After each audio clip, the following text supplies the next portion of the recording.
Do we think we can really read God's providence and put all things together that led to this particular moment? Well, our text this morning helps us a little bit, at least, in discerning the answer to this question. I want us to see first a clueless king. This is obviously a long text. We're not going to cover every detail, but we are going to take the bird's eye view and hopefully get to at least one of the main points therein. But a clueless thing. One clear thing about this particular story in the Bible is that it is odd. I don't think many of you saw a flannel graph on this when you were young, or probably have it saved as your favorite Bible story of all time. But I do want us to see the big themes that are being shown through it, and at least acknowledge that today we meet the first king of Israel. And at least in our meeting of him, he seems to have off the bat a lot of upside. I mean, he comes from a good family. His father is a wealthy man. They're a people of some prominence and prestige. Even the strange story about these lost donkeys, as weird as it is, shows us at one level the wealth of this father. Donkeys may not mean much to us. I actually had some screaming in my backyard this morning. Our neighbor has a few. They don't mean anything good to me, I will tell you that.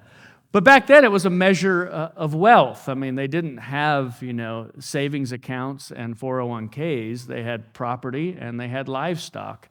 And especially this sort of livestock was also working livestock. I mean, it would be like saying, you woke up in the morning and 3 John Deere tractors had gone missing, so what do you do about it? Well, he calls his son and says, I need you to go look, for these donkeys because they're of some import to our wealth. Even Saul, by the end of the story, we see becomes somewhat of a proverb. We didn't read that part, but he prophesies towards the middle of chapter 10, and people say, what happened to the son of Kish? How is it that Saul is also among the prophets? And all that to say, Kish is of such wealth and such prominence that the whole region knows his name, and they know the name of his son, so much so that when his son does something out of character, it can become a proverb for the whole community to use in just their normal day-to-day speech. It becomes an idiom. And so this is a family of some import, at least by the telling. But he's not just, of course, from a powerful family. He clearly has some sort of powerful presence. You'll notice he's a notably handsome man. In fact, he was the best-looking guy in all of Israel. Every year when the stats came out, sexiest man alive in Israel, he was at the top of the list. I mean, that's what the text says, the most handsome man in all of Israel. But not only handsome, he was tall and handsome. And I mean, I dislike the guy already, and I don't think that's what's supposed to be happening, but you'll notice the language, head and shoulders above anyone else. He was the giant of Israel, and we'll learn more, of course, about giants in time to come. So he's physically imposing in his stature. He's physically attractive in his looks. I mean, it's just what people would want if they were looking for a king. And that's what Samuel eventually says, are you not the desire of Israel? You're just what they're looking for. This isn't something that's lost on us. I mean, in our day and age, you can read the statistics. The articles come out almost on a weekly basis, but studies show pretty consistently that attractive people are often more successful, get paid more money, are promoted easier, and tend to get on better in their professional life. And not only that, we also learn in the same sort of studies that women, hands down, prefer tall men. And that's hard for average people like myself to think about. They're not only do women have a strong preference for tall men, but men tend to look at tall men as automatically more dominant. It's just the way things are. And this guy has it all. I mean, he's from money. He's handsome. He's tall. I mean, if you're looking for a king to represent the nation, he seems like a pretty fitting candidate. And they've asked for a king. And the king that God seems to have prepared for them seems like a good catch for any nation. But of course, before we get too excited, a few things do catch your attention as you're reading the text, or at least hopefully they did, if you didn't check out real early. Saul does not seem to be the sharpest, most spiritually minded guy in all of Israel. You know, what's interesting scripturally, we don't often get physical descriptions of people, but we get several physical descriptions of Saul. But we do often get spiritual descriptions of people, and we get no spiritual descriptions of Saul. We just learn that the guy's really tall and really good looking, and his dad's got a lot of money. But he seems to be spiritually somewhat clueless. And not just spiritually clueless, a little bit, slow on the uptake altogether. We do see him in this text sort of stumbling around. You know, the donkeys are lost. Day go by, another day goes by, and then a third day goes by, and still our hero, at least our presumable hero on his quest, is totally empty-handed. He can't find his donkey with both hands, as the saying goes. We will see David's ability with sheep later on as part of his qualification, but this man cannot find the livestock of his family. And then what's strange is that all of this looking leads them to the town of Zuph, which just so happens to be Samuel's hometown. And this means nothing to Saul. He has no clue where they are or who happens to live there. And even his servant says, I hear there's a man of God around here, and everything he says comes to pass. Even his servant is more in tune to the prophet of Israel, the judge of Israel at the time, than Saul is. And Samuel's reputation precedes him. We've learned this over and over in the book of Samuel. We learn that he judged from north to south and all over, and everything he said came to pass, and his reputation had grown throughout the nation. And Saul is so kind of thick-headed, he's never heard of him at all. Doesn't even know his name. In fact, when he finally runs into Samuel face to face, he approaches him and says, "Hey, do you know where the seer lives?" Even then, he can't clue in that this might be the guy that they're looking for. And when he does finally do something spiritual in chapter 10, when he joins with the prophets and he prophesies with them because the Spirit rushes upon Saul, it's so out of character that it becomes a proverb that everyone uses. They say, "Is Saul among the prophets too?" We've known Saul a long time. We know his family. This is not what Saul's like. So they would use it when something so out of the ordinary happened, that would be their saying. So when we say something, is impossible, we'd say, when pigs fly. When they would say, "This is very improbable," they'd say, "Is Saul among the prophets?" And so even by reputation, he's not considered a spiritual man. And so in that regard, as a reader, we're thinking, okay, we know he's going to become king. He has all the physical attributes of a king, but he seems to have some pretty glaring weaknesses as well if God doesn't do something to change them. And even after being given instructions by Samuel that we didn't read, my apologies, he's told 3 events are going to happen.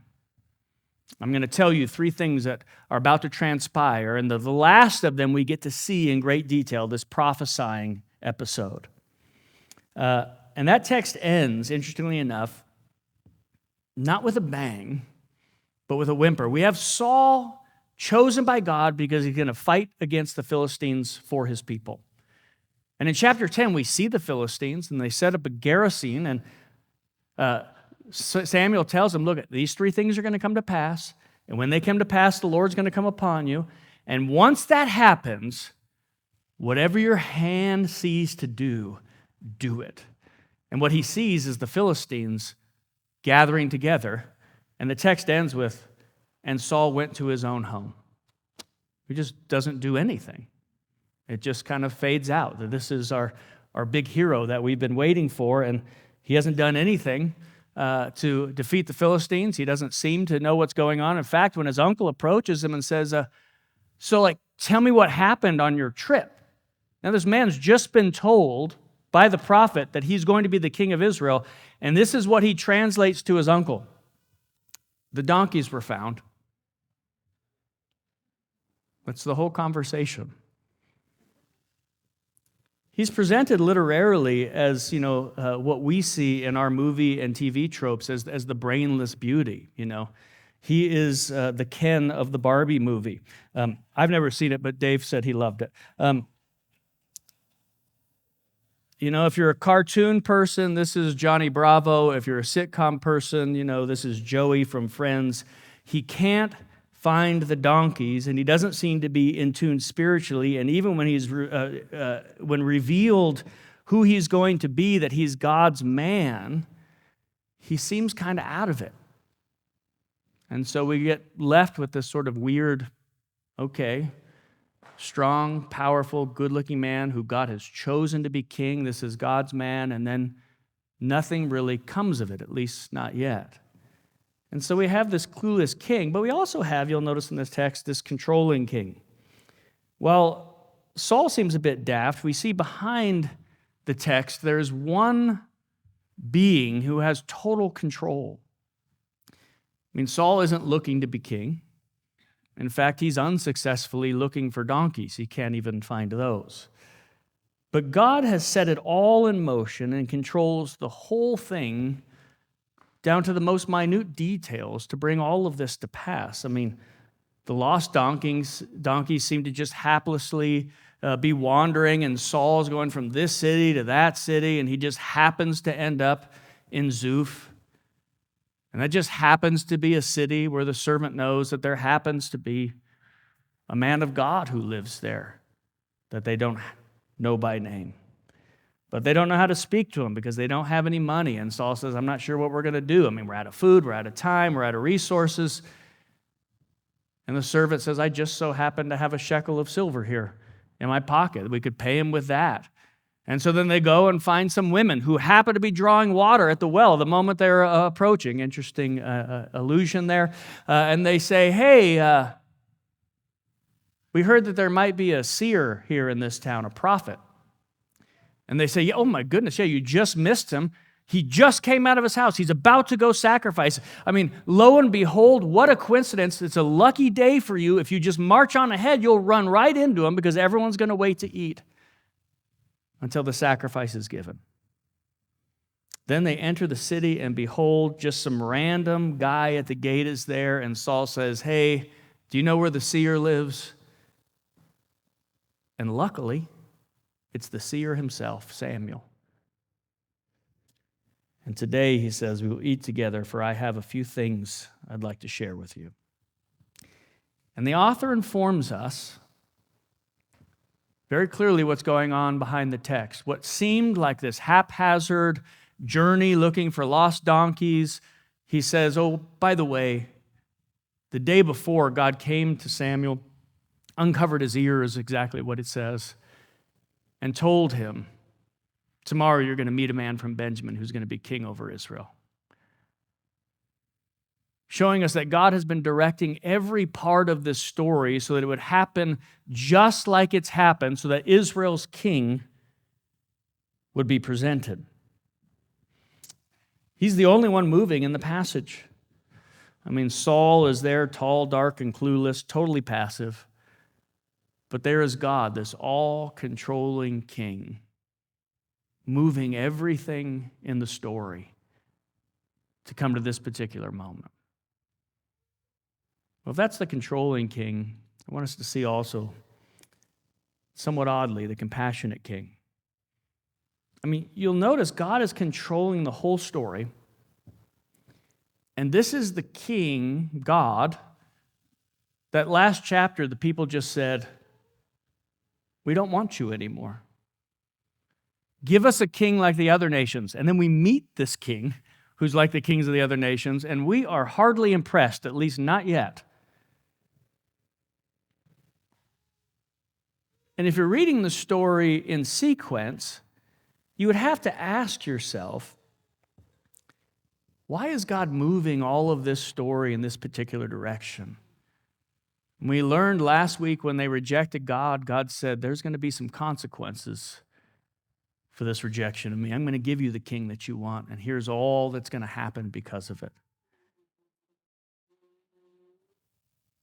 And while we meet this king who meets all the requirements, he's just what the people are looking for. He is the desire of Israel. He's just like a king from every other nation.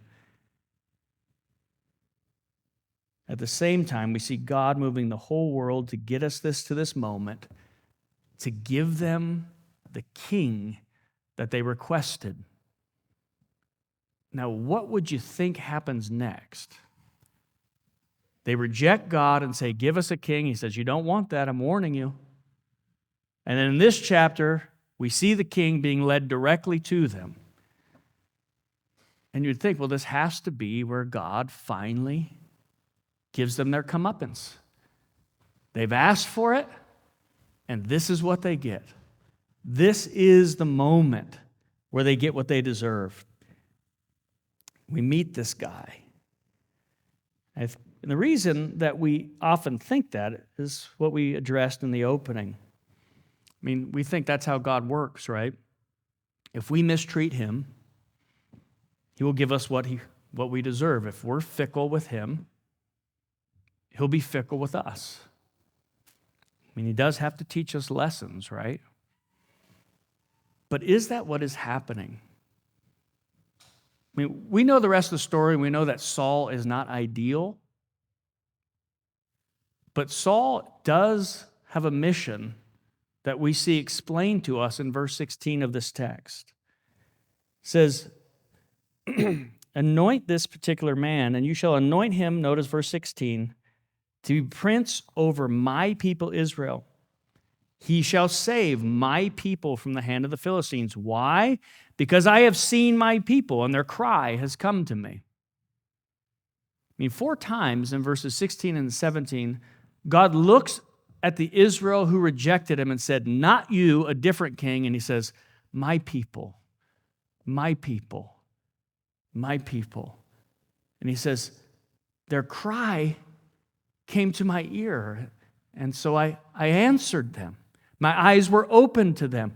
That's the exact language of Exodus chapter 3, that he heard the cries of his people and he saw the oppression of Egypt. And here he says, I've seen my people and I've heard their cry, and so I'm going to give them a king in order to deliver them from their oppressors. I mean, that's not what we're expecting, at least from chapter 8. We're expecting God to give them a punishment for their hard-hearted and foolish requests. And instead, they get, at least at the beginning here, a deliverer. Against the backdrop of chapter 8, this really is wild, but God says, they cry to me and I answer them because they are my people, and that is who I am.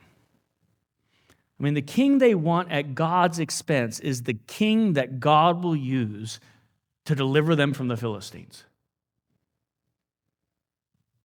I mean, that is the mercy of God on display. Do you believe that? Or do you believe that God is only faithful when you've been faithful prior to? Or that God only moves towards you once you show that you really mean it this time? Then God will act for you. I mean, would God ever move towards us if that was the case? But God isn't like us. And it's one of the things that Scripture tells us time and time again. In fact, it's how he describes himself when he reveals his very character. He talks about this reality that he is covenantally faithful, or he has steadfast love, he has hesed to 1,000 generations. It's just who I am. I stay steady in my love commitment to those who are mine. I mean, God's preoccupation with his children never ceases, the prophet tells us. His mercies never come to an end. They are new every single morning, no matter what God's people did the night before. I mean, unheard of. Even on the morning after his people told him, we don't want you anymore. Give us a king like the other nations. I mean, do you believe that? Or does that not sound like the God that you know? I mean, listen to how David describes him. Oh, give thanks to the Lord, for he is good. Why is he good? Because his steadfast love endures forever. And then listen to why he says that. Psalm 107, the whole thing hangs on this refrain, his steadfast love endures forever. And what does he mean by that? Listen, some sat in darkness and in the shadow of death, prisoners in affliction and in irons, because they had rebelled against the words of God and they spurned the counsel of the Most High. And they cried to the Lord in their trouble, and then he delivered them in all of their distress, for his steadfast love endures forever. Some were fools through their sinful ways, and because of their iniquities, they suffered affliction. They loathed any kind of food. They drew near to the gates of death, but they cried to the Lord in their trouble, and he delivered them from all of their distress. Yes, Israel was rebellious. And yes, they told him right to his face that they'd prefer someone else. Yes, they told him they could live without him, but they cried, and God comes running. And though Saul will not be ideal, he will be ideal to deliver them from the oppression of the Philistines when they need it. Because God's eyes were open to their need, and he heard the cries of his people. I mean, how can that not be of comfort to us? Especially when we consider that he sent us a king. And if you think the rejection of God's people of him in chapter 8 is bad, I mean, what happens when God puts on human flesh and comes to his own? And notice, he sends him to us while we were still weak. Christ comes and gives himself for the ungodly, not for the godly ones, not for the ones who prepared themselves. While we were still sinners, Christ died for us. Well, if while we were enemies, God shows us this kind of mercy, Paul says, how much more now that he sent his Son in our place? Because when we were not even looking for God, God sent another king into this world. He was not tall and dark and handsome. He might have been dark, but we didn't like him at all.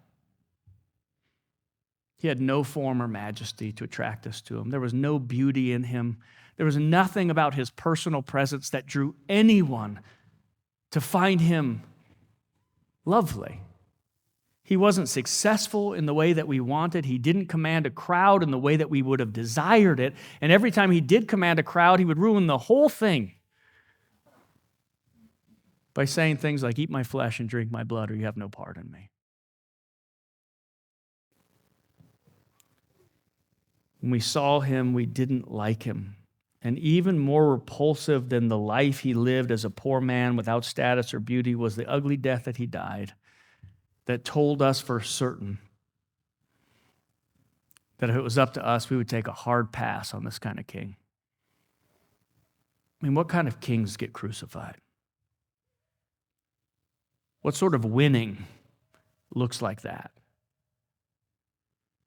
But even our rejection of him there didn't stop him.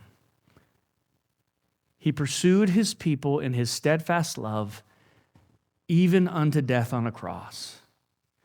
And being raised, he is now King of kings and Lord of lords. And this king is both competent and compassionate, because he's the God of this text, the God who searches out his people when they cry and moves all of history for the sake of their salvation.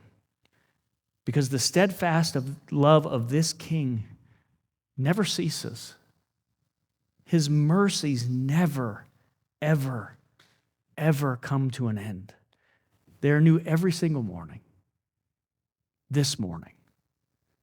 And dear sinner, child of God, he comes to you and beckons you home to a king like this. A king who is worthy of all praise and honor and glory. And even though you didn't give it, and even though you haven't lived it, he comes to you today in his compassion and steadfast love and calls you home. May you put your trust fresh in him this morning. Let's pray.